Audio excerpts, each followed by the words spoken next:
Okay, in this lesson we will be learning how to play in a minor key. Thus far in the lessons we've learned how to play in the key of C major, in the key of G major, and F major. If you remember, C major had no sharps, no flats, and when you played in the key of G, you had F sharp as an automatic sharp when you play in that key, and when you played in the key of F, you had an automatic B flat. Today we're going to learn to play in a minor key. And minor keys are very similar to major keys. And let me show you what I mean. This is in the key of A minor. These chords that we're going to learn is the key of A minor. And A minor is very similar to the key of C major. Let me show you what I mean. If I take the C chords, C, E, G, and I just go up, okay, there are the chords, all white keys, right? Well, the same is true for the key of A minor if I start on an A minor chord instead of a C chord. If I start on an A minor and then went up 7 times, or played 7 chords, and then I got back up to A there, you notice it's the same exact chords. What's the difference? The only difference is when playing in the key of C, I treat the C chord as the 1 chord. It's the one I start on. It's the one I end on. It's the one I go back to. All chords are measured from that C chord. But when I play in the key of A minor, the only difference is that the A chord will be counted as the 1 chord. And it will be the 1 chord. It will be the chord we start on, the chord we end on, the chord that all the other chords are measured from. It's just a shift in importance of chords.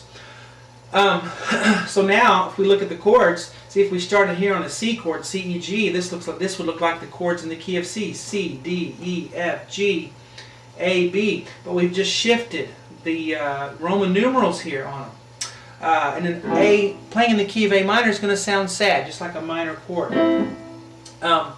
And when we talk about the key of A minor here, and the key of C major, the first key that you learn to play in, they are very closely related. They are called relative keys.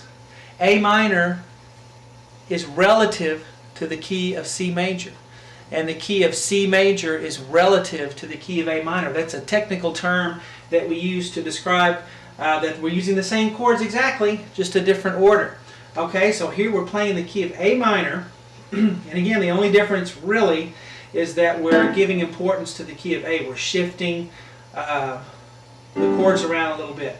So if we start with an A minor chord on the right hand, and notice the Roman numerals here, they are different.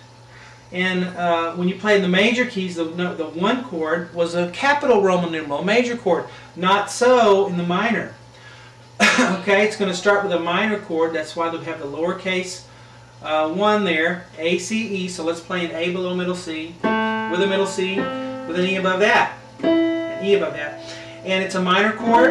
Again, how do I know that? Remember the anatomy of a minor chord. From the first note to the middle note is 5 keys total. 4. 1, 2, 3, 4.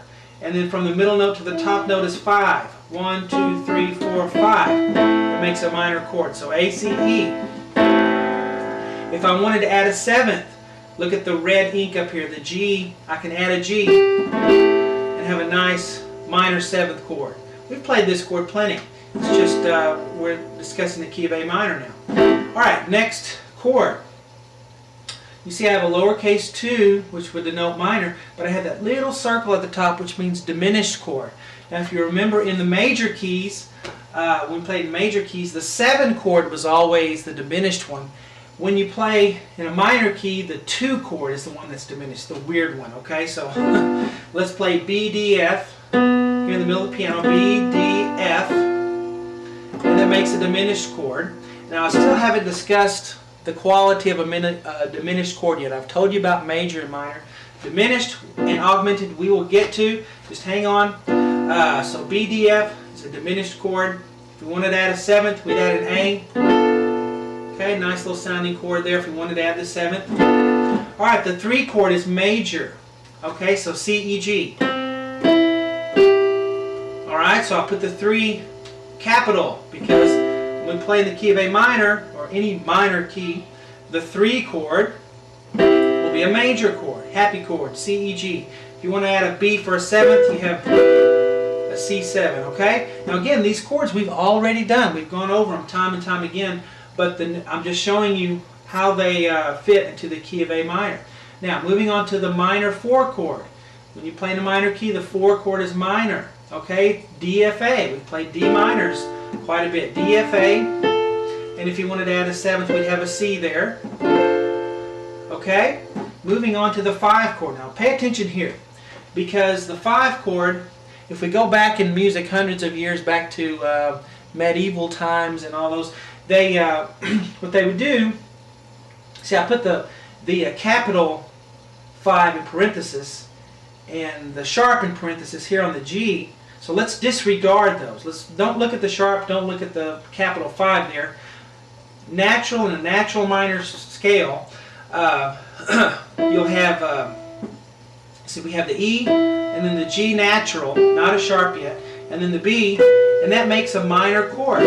That's the normal way, you know, the natural way what would happen in the minor key. We'd have E, G, B. But what they started doing around medieval times and afterwards is they would start sharping the G to give it more of a pleasing sound. Okay?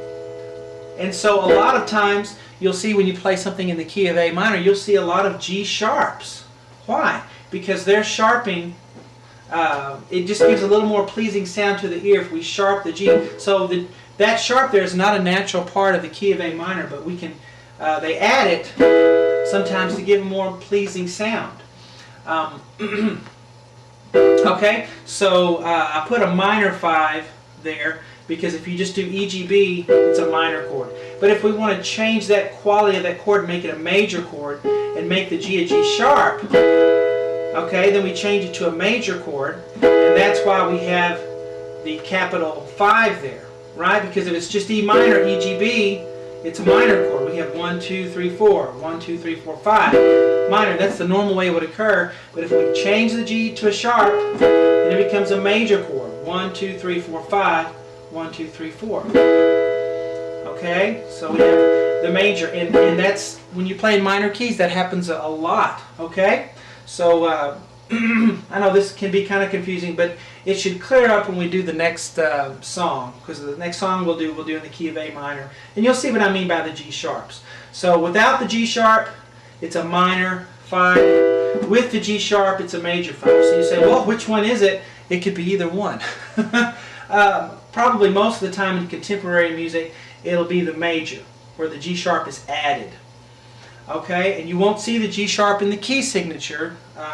It'll just be put within the piece of music. Let's move on. The key of, or the 6th chord, 5, 6, is major. Okay, in a minor key. So we have F, A, C, and if you want to add the E on top for the 7th, that makes the 7th chord, F major 7 chord. Alright? So that's the 6th chord. And then if we move up again for the 7th chord, in the key of A minor, the 7 chord is going to be a major chord, G, B, D. G, B, D. And then if you want to add a 7th, an F, that'll make your 7th chord. Okay?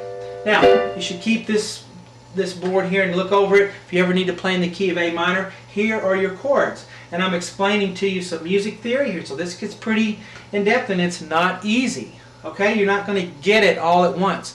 You'll have to review older lessons and it'll start to make sense a little bit at a time. It's not something you can just absorb in one day. Okay, now let's learn a song in the key